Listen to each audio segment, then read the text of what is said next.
Bakit mas maraming nagsasabi na mas masaya yung childhood ng mga batang 90s kaysa sa ngayon?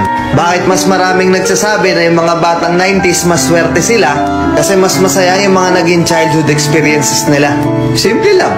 Mga batang 90s, pakinggan nyo to. Lapit ka konti. Nung panahon natin, hindi pa uso cellphone. Hindi pa uso yung puro Mobile Legends. Naglalaro ka sa cellphone, manonood ka sa cellphone. Lahat ng laro natin nung bata tayo, puro physical. Naalala mo pa ba yung lalabas ka sa hapon para lang makipaglaro sa mga kaibigan mo? Yung tipong nababadtrip ka na kasi nabuburot ka na sa laro, pero tuloy ka pa rin kasi masaya ka makipaglaro sa kanila. Yung tipong lalabas ka ng alas 3 ng hapon hanggang alas 6, hindi ka na pwedeng magpagabi kasi mapapalo ka. Pero yung maiksing oras na yun para makapaglaro ka, pakiramdam mo ang haba-haba na. Naalala mo pa ba? Pag galing mo sa eskwela, madaling-madali ka kasi may papanoorin ka pa. Oo, kasi yung mga palabas sa TV noon, puro pambata pa. Puro cartoons, may mga anime pa. Nakakatuwa kasi yung mga palabas noon talagang nakakatulong sa bata. May matinik, may Hiraya Manawari, may siniskwela pa. Hindi ngayon. Putik na yan yung mga pinapanood ng mga bata, puro pag-ibig na, puro drama. Diba? Mapapang umaga ka man o panghapon ka man sa klase, makakapanood ka. Naaalala mo pa ba? Yung nagtutulog-tulugan ka sa hapon sa mama mo para lang makaiwas ka sa palo niya. O teka, naririnig mo ba yun? Oo, paulan na. Gigising ka ng madaling araw, nag-aabang ka ng balita. Gantong umuulan na, sana walang pasok.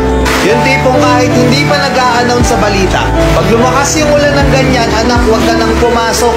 Manood ka na lang sa TV ha. Makikipagtampisaw ka sa ulan kasama ibang mga bata. Nakakamiss yung mga panahong wala ka pang pinoproblema. Nakakamiss yung mga panahong wala ka pang responsibilidad at obligasyon. Nakakamiss yung mga panahon nung ikaw ay bata pa. Pero napapansin ko, bakit hindi ko na nakikita yung mga ganong klaseng bata? Sa tuwing lumalabas ako, napapansin ko napakatahimik na ng iskinita. Hapon na, oras na ng paglalaro nila. Pero bakit ganon wala ng mga bata? Nasa na sila? Napokus na sa kaka-cellphone. Hindi na lumalabas ng bahay. Mas minaigi na lang nilang mag-cellphone at manood ng mga bagay na wala namang kakwenta-kwenta. Iba na talaga panahon ngayon, no? Kasi ngayon yung mga bata hindi na nila ini-enjoy yung pagkabata nila. Hindi na sila lumalabas para makipaglaro sa mga kalaro nila. Nagbabago na talaga yung takbo ng mundo, di ba? Kaya kung ako tatanungin, oo, masaya ako na naging parte ako ng batang 90s na to. Kahit isa rin ako dun sa mga batang napapalo dahil sa sobrang kakulitan ko, hindi ko pinagsisihan yung mga memories ng mga panahong masaya pa akong nakikipaglaro sa mga kaibigan ko. At alam kong ganun din kayo. Mga batang 90s dyan, uy! Alam kong naandyan pa sa puso nyo yung inner child nyo. Tatanungin ko kayo, mas masaya nga ba talaga yung mga panahong hindi pa sikat yung teknolohiya sa mundo?